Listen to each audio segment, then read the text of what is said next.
하나님의 말씀 우리 함께 봅니다. 창세기 47장 20절에서 27절 말씀입니다. 창세기 47장 20절에서 27절 말씀 우리 함께 볼게요.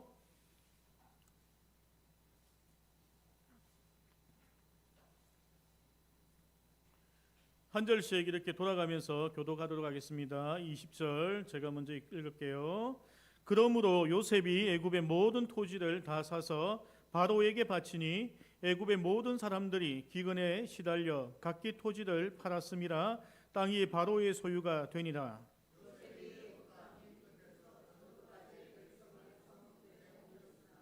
제사장들의 토지는 사지 아니하였으니 제사장들은 바로에게서 녹을 받음이라. 바로가 주는 녹을 먹음으로 그들이 토지를 팔지 않음이었더라.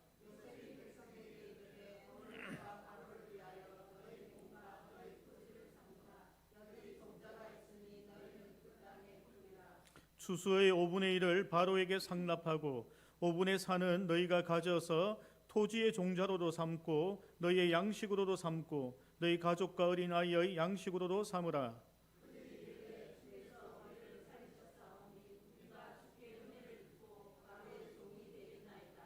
요셉이 애굽 토지법을 세우매 그 5분의 1이 바로에게 상납되나 제사장의 토지는 바로의 소유가 되지 아니하여 오늘날까지 이르니라. 이스라엘 족속이 애굽 고센 땅에 거주하며 거기서 생업을 얻어 생육하고 번성하였더라. 아멘. 우리 옆에 계신 분들에게 축복하겠습니다. 요셉의 축복이 여러분들의 삶 가운데 함께하기를 축복합니다. 이렇게 함께 축복하십시다. 또 오시길 잘했습니다. 고생하셨습니다.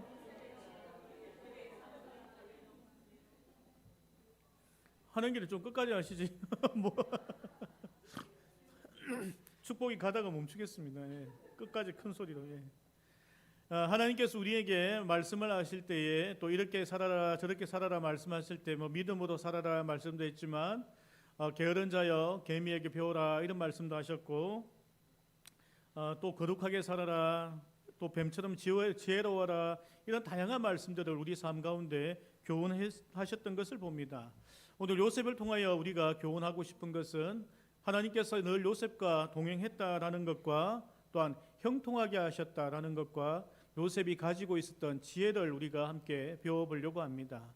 오늘 말씀의 제목은 요셉의 곡식창고인데 하나님께서 요셉의 곡식창고를 어떻게 사용하셨는지 그 은혜를 우리가 보면서 이런 은혜가 우리 삶 가운데 있으면 참으로 좋겠다. 우리 가정들마다 요셉의 곡식창고가 하나씩 다 지어지면 좋겠다라는 마음으로 축복하면서 이 말씀을 함께 나누면 좋겠습니다. 요셉의 인생을 간통하는 그 말 중에 하나가 단어 중에 하나가 하나님과 동행했다라는 말도 있고 또 형통하게 하셨다라는 말이 있습니다. 그 형통이라는 단어를 사전적으로 보면 이제 번성했다, 번영했다, 목표에 달하았다, 막을 자가 없었다라는 뜻을 가질 정도로 대단한 뜻을 가진 말이 형통이라는 뜻입니다. 하지만 성경을 가만히 살펴보면 요셉만 형통한 것이 아니라 나쁜 짓을 하는 사람들도 형통했습니다. 다니엘서 11장 36절 말씀을 보면 그 왕은 자기 마음대로 행하며 스스로 높여 모든 신보다 크다 하며 비상한 말로 신들의 신을 대적하며 형통하기를 분노하심이 그칠 때까지 하리니 이는 그 작정된 일을 반드시 이루실 것임이라. 아멘. 말세 때에 하나님을 대적하는 악한 세력이 있을 건데 그 악한 세력이 형통하다라는 말씀을 예수님의 심판이 있을 때까지 형통하다라는 말씀을 하신 거예요. 또한 예레미야 12장 1절 말씀을 보면 여호와여 내가 주와 변론할 때에 주께서 의로우시니이다. 그러나 내가 주께 질문하옵나니 악한 자의 길이 형통하며 반역한 자가 다 평안함은 무슨 까닭이니까? 예레미야가 이렇게 하나님께 물어보는 거예요. 어떻게 악한 자도 형통하느냐라고 물어보는 겁니다. 근데 성경에 나오는 요셉에게 쓰셨던 형통이란 단어와 악한 자들에게 사용했던 형통이란 단어, 그 단어가 다른 것이 아니라는 거예요. 똑같다라는 것입니다. 성경에 나와 있는 원어가 똑같이 사용하고 있다는 거예요. 그 요셉만 형통한 것이 아니라 하나님을 믿지 않은 자 그리고 악한 자들에게도 이런 형통함이 있다라는 것을 보고 좀 안타까운 마음이 들기도 할 수 있을 것입니다.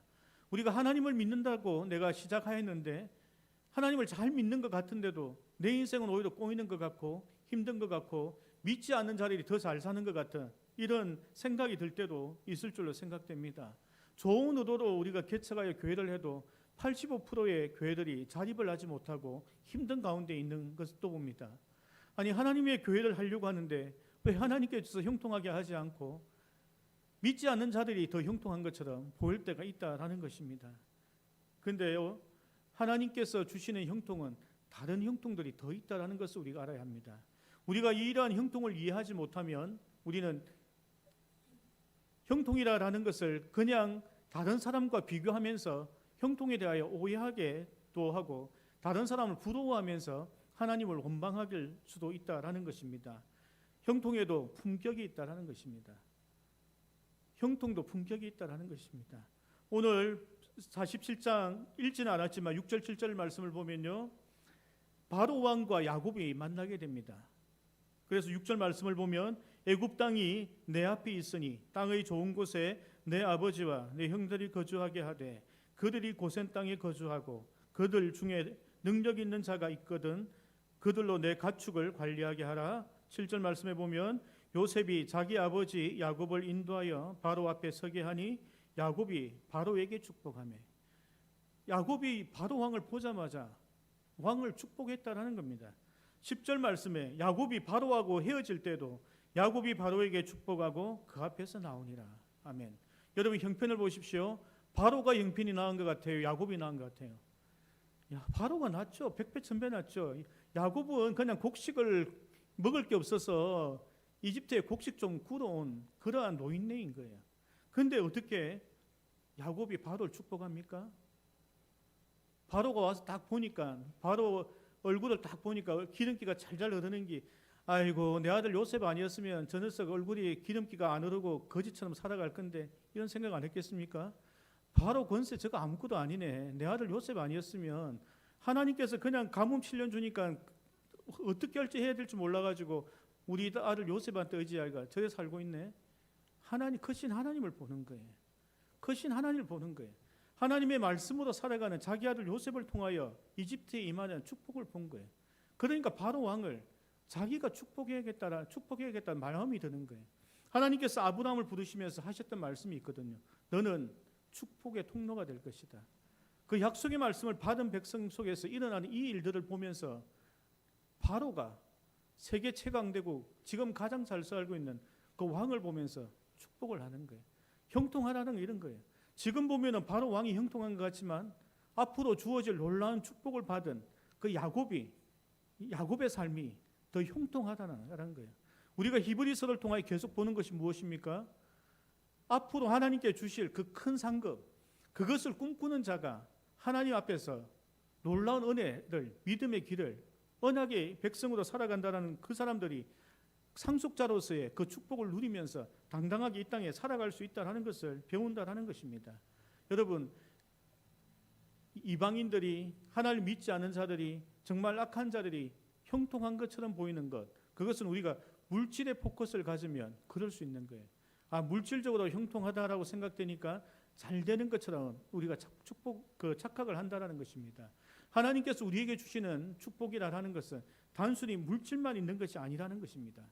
창세기 1장 22절 말씀을 보면요, 하나님이 그들에게 복을 주시며 이르시되 생육하고 번성하여 여러 바닷물에 충만하라, 새들도 땅에게 번성하라 하시니라. 아멘.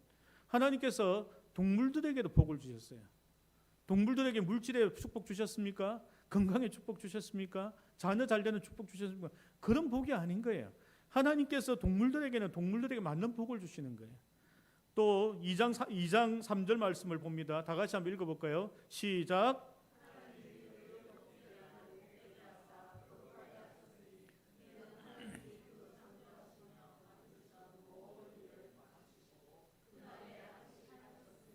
아멘. 하나님께서 요일에도 복을 주신 거예요. 안식일이라는 그 토요일이라는 요일에게도 복을 주신 거예요. 그럼 자, 안식일이 복을 받았어요. 자, 뭐 생육하고 번성합니까? 아니 물질의 축복을 받습니까? 건강의 축복 받습니까? 안식일이 무슨 복을 받아요? 우리의 개념이 그렇게 가지고 있으니까 자꾸 복의 돈 많은 사람, 뭔가가 권력을 갖는 사람, 바로 같은 왕 같은 사람이 형통하다고 착각하는 거예요. 그 사람이 복 받았다고 착각하는 거예요. 그러니까 하나님께 주시는 것은 이런 복들만 있는 것이 아니라는 것입니다. 이 복이란 단어에 성경에는 두 가지 종류가 있어요. 하나가 우리가 흔히 아는 이래 물질적인 외형적으로 보이는 축복이 있고, 다른 하나는 영적인 축복이라는 것이 있다는 것입니다. 야곱이 그걸 안 거예요. 하나님께서 약속의 말씀으로 주신 그 영적인 축복이 뭔지 알았던 거예요. 그래서 세상에서 가장 부자 왕을 만나도 그에게 하나님의 복을 믿은 거예요. 축복하는 거예요. 우리가 이 사구와 장님을 축복할 수 있어야 되는 거예요. 내가 형편이 좋아서 축복하는 게 아니에요. 야곱이나 내랑 별로 다르지 않아요. 식량이나 꿀로 다니는 그런 인생인 것 같지만 하나님의 약속의 말씀을 받은 자는 그 다음이 있거든요. 그리고 그들이 가지지 못한 것이 있거든요. 바로 왕이 가지지 못한 것이 나에게는 있기 때문에 내가 그들을 축복할 수 있는 거예요. 이 땅에 있는 사구, 서구, 사상, 명지에 있는 그 사람들을 우리가 축복할 수 있는 권한을 우리만 가졌다는 거예요. 하나님의 백성만 가지고 있는 거예요. 바로 왕은 갖지 못한 그것이 우리에게 있다는 것을 우리가 알아야 합니다. 요한삼서 1장 2절 말씀을 보면요, 내 영혼이 잘된 같이 내 범사가 잘 될지니라. 그러니까 하나님께서 영적인 축복을 주시면 범사가 잘 되는 거예요. 그 다음에 하나님께서 예비된 축복이 있다는 것입니다. 이것이 야곱 가문의 요셉이 가졌던 형통함의 축복입니다. 바로가 갖지 못했던 그 축복을 그 가문이 가지고 있었다는 것입니다. 두 번째는 요셉의 곡식 창고를 한번 보려고 합니다. 요셉이 어떤 축복을 받아 그의 인생이 그렇게 형통하게 됐는지 그를 보려고 합니다. 오늘 본문의 14절 말씀을 보면요, 요셉이 곡식을 팔아 애굽 땅과 가나안 땅에 있는 돈을 모두 거두어 들이고 그 돈을 바로의 궁으로 가져가니. 아멘. 참 이상하죠. 요셉이 첫 번째 했던 일이 이집트에 있는 백성들의 돈을 다 끌어모은 거예요. 자, 내가 곡식 갖고 있으니까 돈 가지고 와. 그럼 내가 곡식을 줄 테니까 해서 돈을 싹 끌어모은 거예요. 왜 끌어모았을까요? 한 번도 경험하지 못한 환란 속에서 그 돈을 가지고 있다가 그 돈을 다 탕진할까 봐 요셉이 그 돈을 싹 끌어모은 거예요. 그 돈을 딱 보관하고 있는 거예요. 그리고 나서 15절에 애굽 백성이 다 요셉에게 와서 이르되 돈이 떨어졌사오니 우리에게 먹을 거리를 주소서. 그러니까 이제 돈으로 곡식을 샀는데 이제 먹을 거 다 떨어지니까 이제 다시 요셉에게 온 거예요. 그래도 요셉이 어떻게 하는가 하면 16절 말씀 보면 같이 읽어볼까요? 시작. 16절 다시 눌러주세요. 예, 시작. 자, 돈도 다 빼들고 이제 가축도 빼드는 거예요.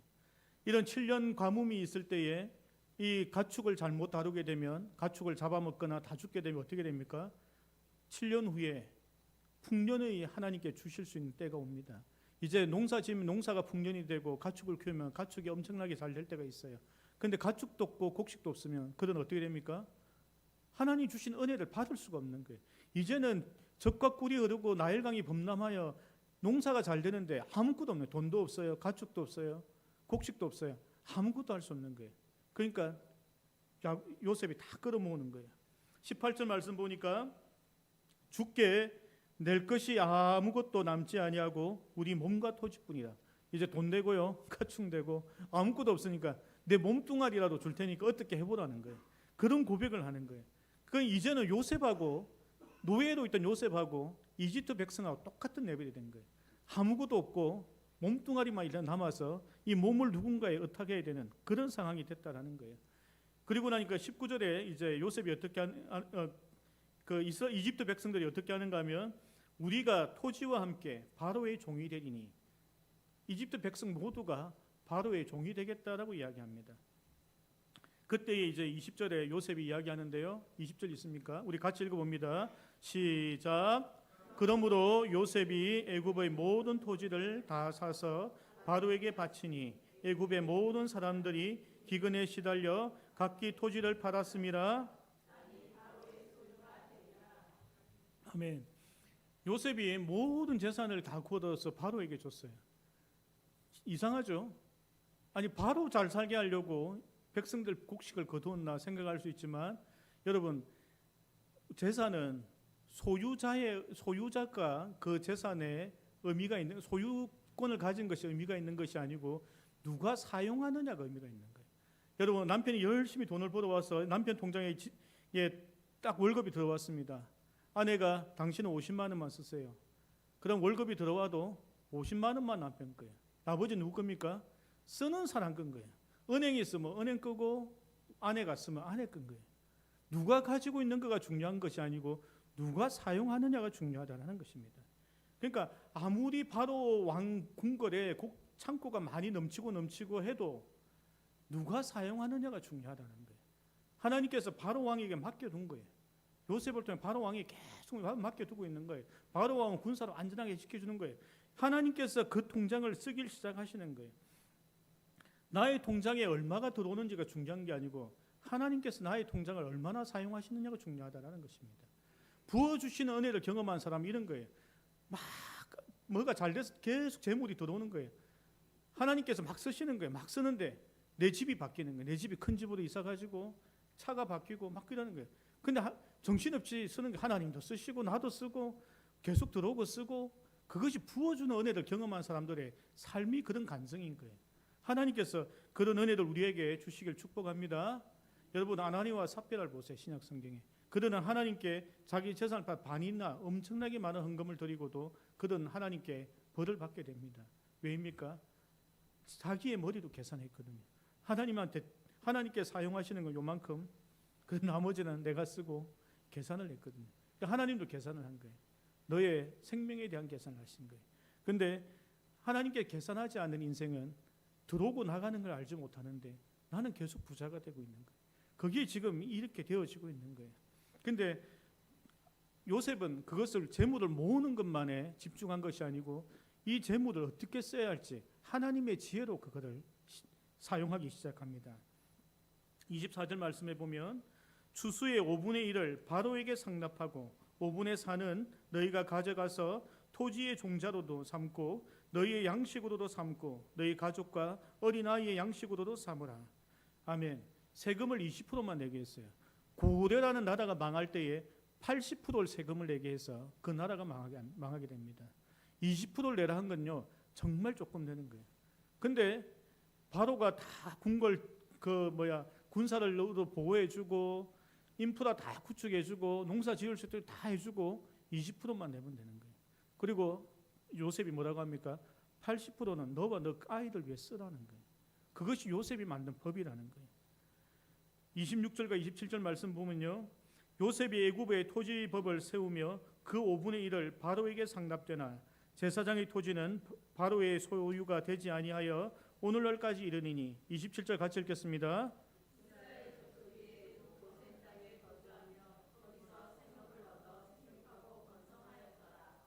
아멘. 이집트 백성들만 잘된 것이 아니고 27절 말씀 보니까 고센 땅에 온 야곱의 모든 족속들도 생육하고 번성하고 다 잘되는 거예요. 하나님께서 이집트와 가나안 땅 일대에 7년 동안 가뭄이 될 것을 아셨습니다.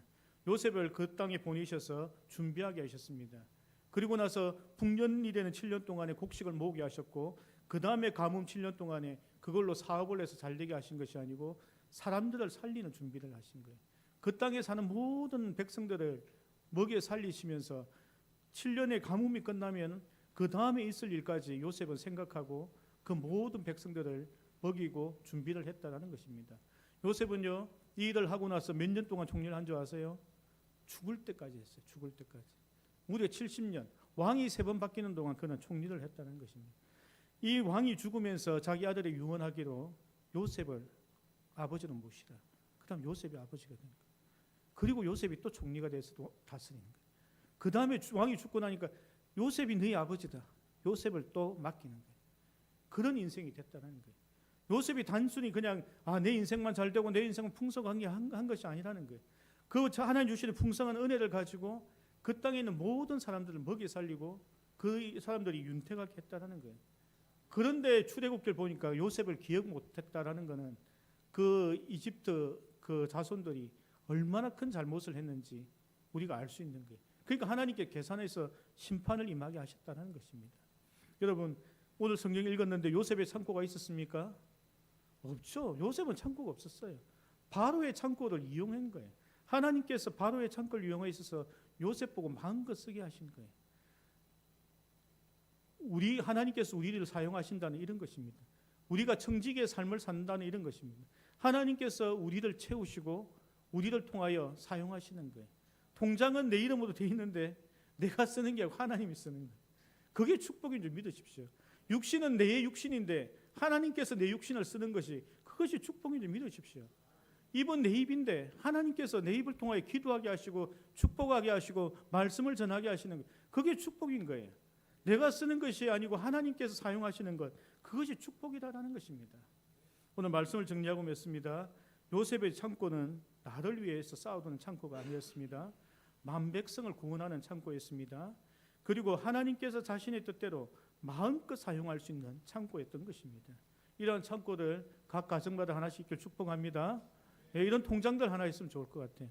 하나님께서 마음껏 사용하는 통장, 그러한 사업, 그러한 나의 생업, 나의 가정, 나의 학문, 나의 육신, 나의 입술, 나의 손과 발, 하나님께서 마음껏 쓰시는 것이 축복인 줄로 믿습니다.